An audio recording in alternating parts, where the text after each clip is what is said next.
O presidente Lula esteve na China entre os dias 11 e 16 de abril. Com ele, viajaram 39 congressistas para tratar de assuntos como agropecuária, tecnologia 5G e a guerra na Ucrânia. O programa Palavra Aberta recebe o deputado Flávio Nogueira, do PT do Piauí. Deputado, seja muito bem-vindo ao programa. O senhor é vice-presidente da Comissão de Relações Exteriores e Defesa Nacional. Correto. Lá na China, a gente sabe que o presidente Lula abordou a questão da Ucrânia e isso acabou repercutindo muito aqui no país. Como é que o senhor está enxergando essa discussão? Eu acho que nós primeiro devemos ver que ali não é mais o Lula pessoa física, é um chefe de Estado que tem que dar a sua opinião sobre um conflito entre dois países. Lá atrás, quando a Rússia invadiu a Ucrânia, foi feita sim uma manifestação por parte do governo dizendo que aquilo foi uma agressão a uma soberania, no caso a soberania nacional da Hungria. Da Ucrânia. Da Ucrânia. Então, o que foi que foi feito então? Desenvolveu-se a guerra está em outro estágio agora, não mais aquele inicial, e há uma preocupação imensa das nações, dos países, dos chefes de Estado para que haja paz. E precisa-se de um mediador. E o presidente Lula está, portanto, se oferecendo a isso, a mediar a paz, o fim desse conflito entre esses dois países que estão agora se digladiando, guerreando. Então, o que foi que fez ele? Usou da política brasileira de relações exteriores, que é a neutralidade. A neutralidade não quer dizer impassibilidade, não é para ser impassível. E nem também quer ser parcial, mas imparcial. Então, quando ele diz que os dois países estão errados, estão guerreando, a culpa são dos dois, agora, nesse período, é porque ele quer sentar à mesa com os dois gladiadores, vamos dizer assim. Então, ele só pode chegar à mesa de uma negociação se ele dá paridade aos dois. Se ele disser que a Rússia é invasora, a Rússia já não vai mais aceitar ele como mediador de paz. Então, ele está fazendo a política correta da neutralidade, da imparcialidade, mas não pode ser um grande mudo. Ele é chefe de Estado. Se ele ficar calado, como aqui é o Ocidente, então ele está dizendo que a Rússia é invasora, está agredindo a soberania nacional da Ucrânia. Então, o que é que ele deve fazer? Isso. Então, já foi até chamado pelo presidente da Ucrânia para ir debater com ele as condições de paz. E mesmo está fazendo, por outro lado, o governo da Rússia.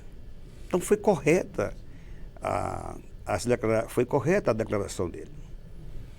O presidente também afirmou que a guerra não acaba porque nenhum dos dois lados quer que acabe, né? E nessa fala dele também acabou havendo uma grande repercussão e um representante da União Europeia disse que quando o presidente Lula coloca os dois países em pé de igualdade pela responsabilidade em relação à guerra, ele estaria, na verdade, tomando partido pró-Rússia.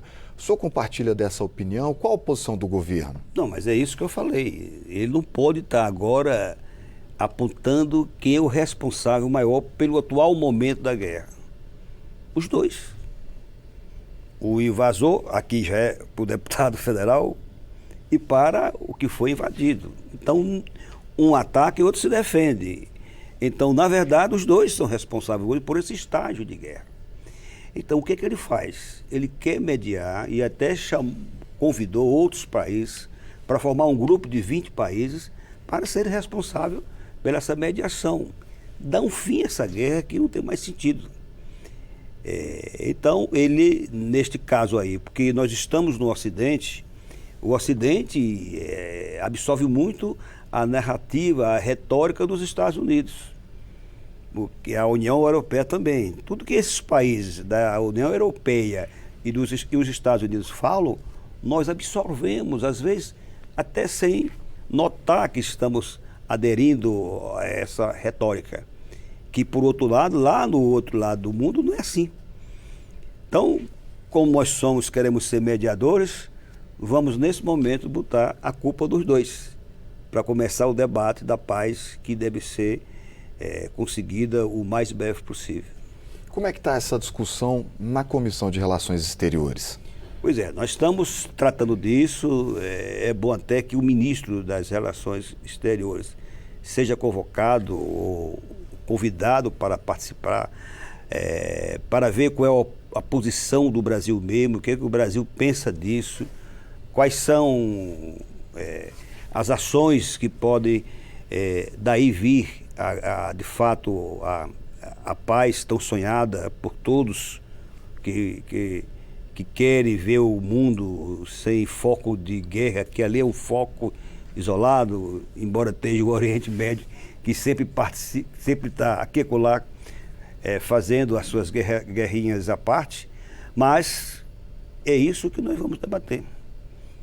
Ser convidado, pessoas diplomatas, como possivelmente o ministro das Relações Exteriores, já se pensa nisso, para debatermos esse assunto.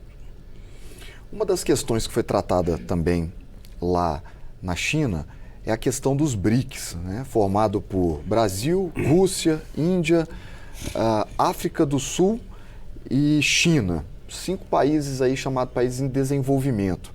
Como conciliar o interesse desses 5 países com os interesses, por exemplo, de União Europeia, Estados Unidos, que está havendo esse burburinho também entre essas forças? Isso aí já passa para lá o lado comercial, a parte econômica.